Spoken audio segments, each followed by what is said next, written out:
Hey, how's it going, y'all? Welcome back to another episode of Smoke Break, where I teach you my own personal spins on barbecue classics, smoky meats, grilling, and general cooking recipes. I've been out of commission for a little over a month, haven't done any videos. The cooking hasn't stopped, but I felt like today we're going to fire up the Masterbuilt Sportsman Elite Electric Smoker, cherry wood chips, and we're going to do a delicious American classic, smoked meatloaf. We're going to pair that with a garlic creamy mashed potatoes, and I'll show you everything right now. So without further ado, let's fire it up.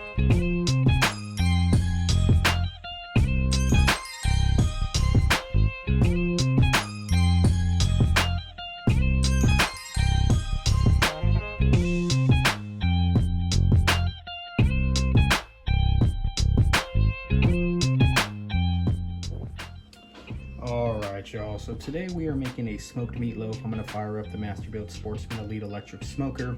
We're going to run it around 250 to 275 degrees today using cherry wood chips that I just bought from the store. In my meatloaf, now meatloaf is a classic American dish. You can pair that usually with mashed potatoes, a little bit of gravy on top, however you want to prepare it. But today we're going to do it plain and simple, smoked meatloaf, glaze it at the end with a nice barbecue sauce, pair that with the creamy garlic mashed potatoes later on. I like to use 80-20 ground chuck, ground beef, get that from your local store, and I like to pair it as well with ground sausage. So those two meats together, pork and beef, are going to pair very well together. Season it today with Suzy Q Santa Maria style seasoning and a little bit of that Williams-Sonoma. This is more of an Italian herb seasoning, but it does have some heat to it from the cayenne, so that's going to pair well. In this mixture, add the panko breadcrumbs. I also like to use the secret ingredient, roasted green chilies. Don't tell anybody. And of course, chopping up a finely diced red onion and a little bit of carrots. So let's get cracking on this.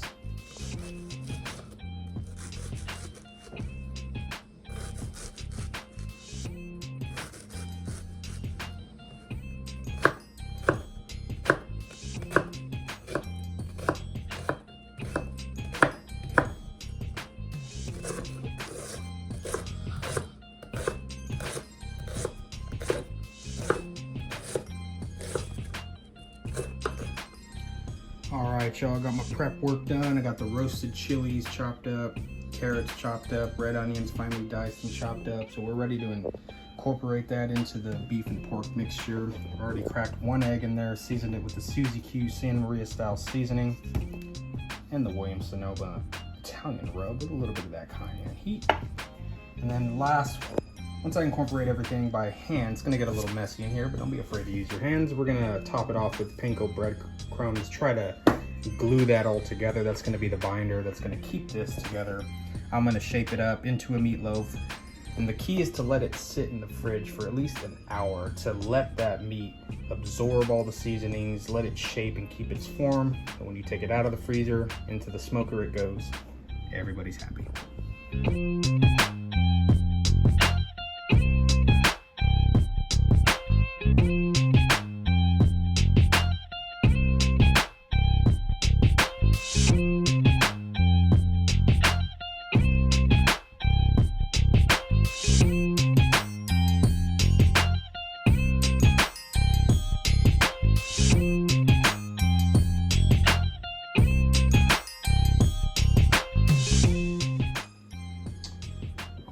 There it is. I got the meatloaf. I wrapped it up in a saran wrap.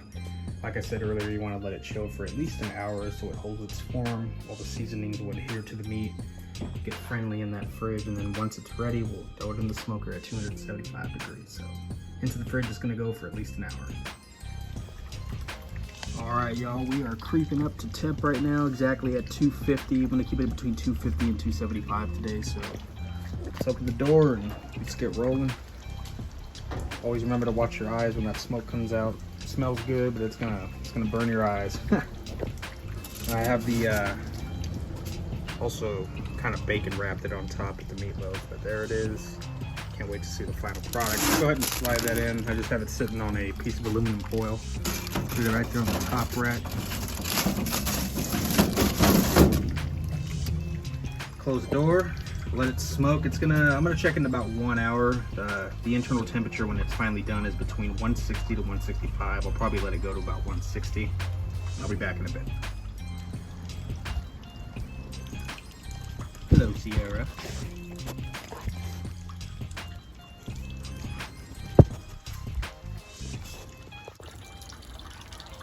All right, y'all. Next is the glazing process. We're just about done with this meatloaf. All I got was ketchup and barbecue sauce inside of this little bowl. Get my little brush, time to paint.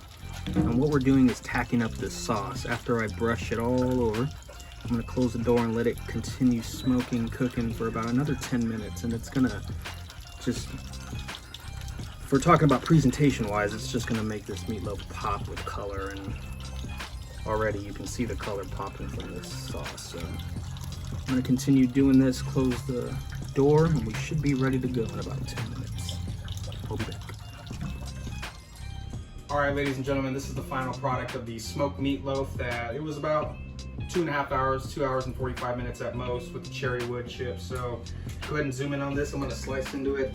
It's been resting on the board for about 10 minutes to let the juices redistribute. If you cut into it right away, you're gonna lose all those succulent juices. So always remember to rest your meat. That's what she said. All right, slice it up. And it is bacon wrapped, so it might come apart a little bit, but it's all good. I just want you to see one of the slices.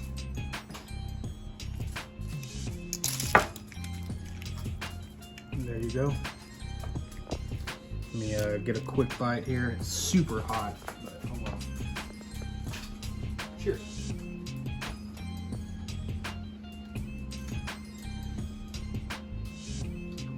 Right off the bat, you get that cherry wood smoke. It just like smacks you in the face. Normally, the way I was raised, my mother cooked it in the oven. I love their meatloaves, but it's a little bit better because you get that smoke flavor. So this is what we're having for dinner tonight. I appreciate you guys checking me out for another episode of Smoke Break. Sorry for my absence for about a month, but I'll be back with more content. If you like what I'm doing, subscribe to the channel. Hit me up, throw some comments out there. I really like the feedback. And I'll see you all on the next episode of Smoke Break. Take care.